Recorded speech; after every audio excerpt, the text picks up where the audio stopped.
Hello, it's Dorleen. Welcome to my channel and also my creative life. I'm making a fun card today. So I found this stamp set in one of those trash to treasure tables when I was at a crop, and I grabbed it mostly because my sister, her mother-in-law was a big Boyd's Bear collector, and I thought she would really get a kick out of a card made out of this, even though I know it's not Boyd's Bear, but it's pretty close.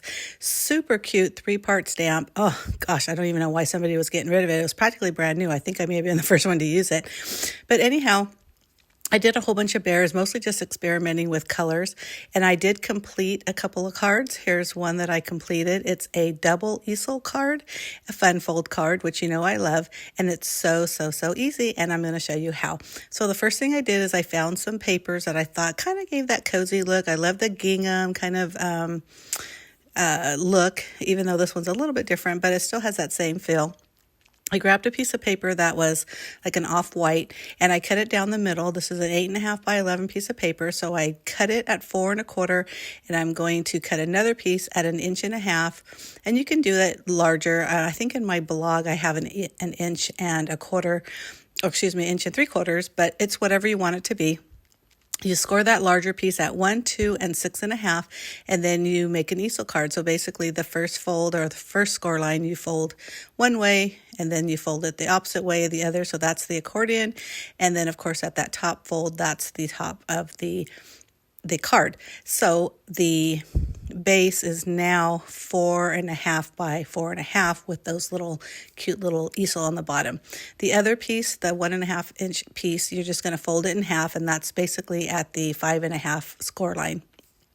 If you didn't score it already, sorry, I didn't mention that.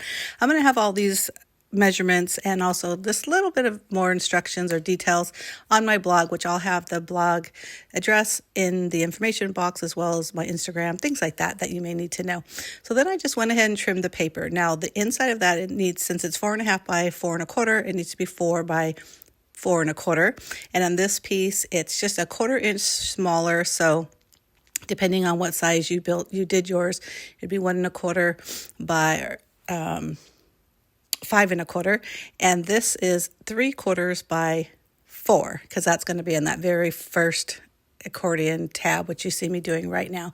So basically I'm just using my ATG to adhere them down. Super simple, nothing fancy, just putting it all down.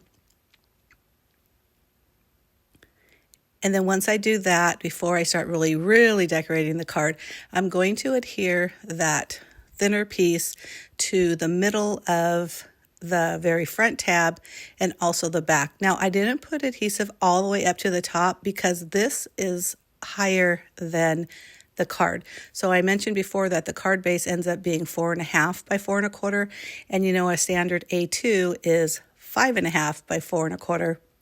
So make sure that your adhesive is at least a little bit less than 1 inch from the top, because otherwise it'll show up and you don't want more adhesive where you don't need it. And then I just centered it. You know, again, you can off center this. You could put it to the right, to the left, do whatever you want. But this is just kind of the basic. And I just did a little bit more on that bottom because all it's going to get adhered to is that very first tab, which I'm going to do right now. Super simple, just plops right on there. Isn't that cute so far? Like I mentioned, I already stamped the bear, so that part's done. But you can decorate this any way you want. I decided to punch a circle. I have a circle that's 2 3/4, which I use probably more so than any other cutter type or circle cutter type tool that I have, which includes my Cricut, the circle cutting toolkit from Creative Memories, I almost said Close to My Heart, which I've had forever. And I also have circle dies that so depending on what you need, sometimes a punch is just good enough. I did put a little bit of ink on it. I just wanted to give it a little bit of something to make it stand out. The first time I did it, I think I put way too much. So this time I tried to concentrate more on the edge and just a little bit over. I love the way that looks.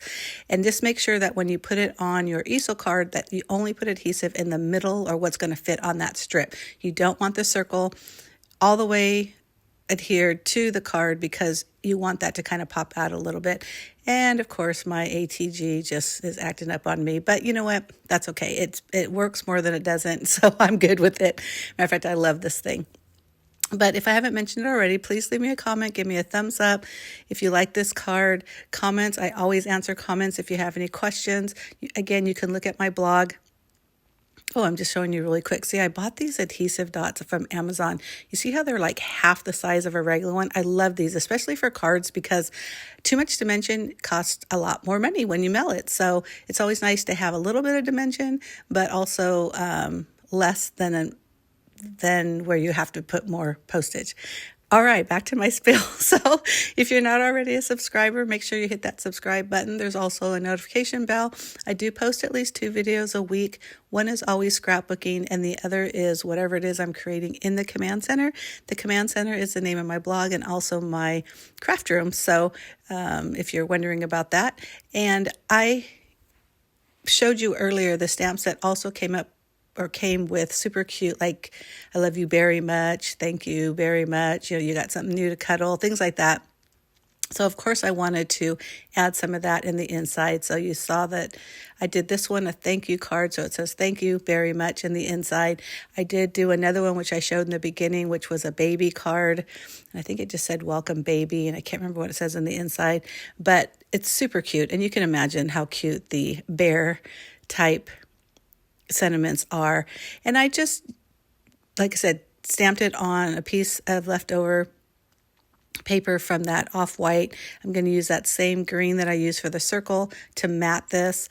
And then depending on how deep and wide, or height and wide, your sentiment is what will determine how big your mat is, and then just cut accordingly. And then I just put it right underneath the bear in the middle-ish of the card to finish it off.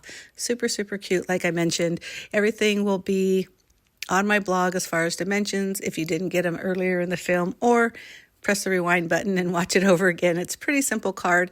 I love fun folds because they look so difficult. They're so pretty and so impressive, but they are so easy to do. And I think you agree.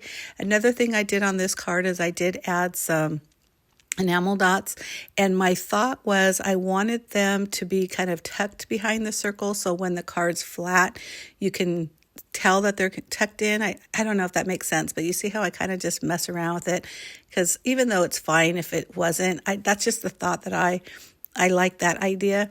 And these are matte finished enamel dots that I got from the Eyelet company. Is that what it's called? That sounds weird now that I'm saying it out loud, but I got these at the expo, and every time I go to the expo, I'll always go there because they have all kinds of fun, not only eyelets, but brads and enamel dots and everything else. But there it is, folks. Isn't that super cute? I cannot wait to send this out. Thanks again for watching. Enjoy your day. Bye.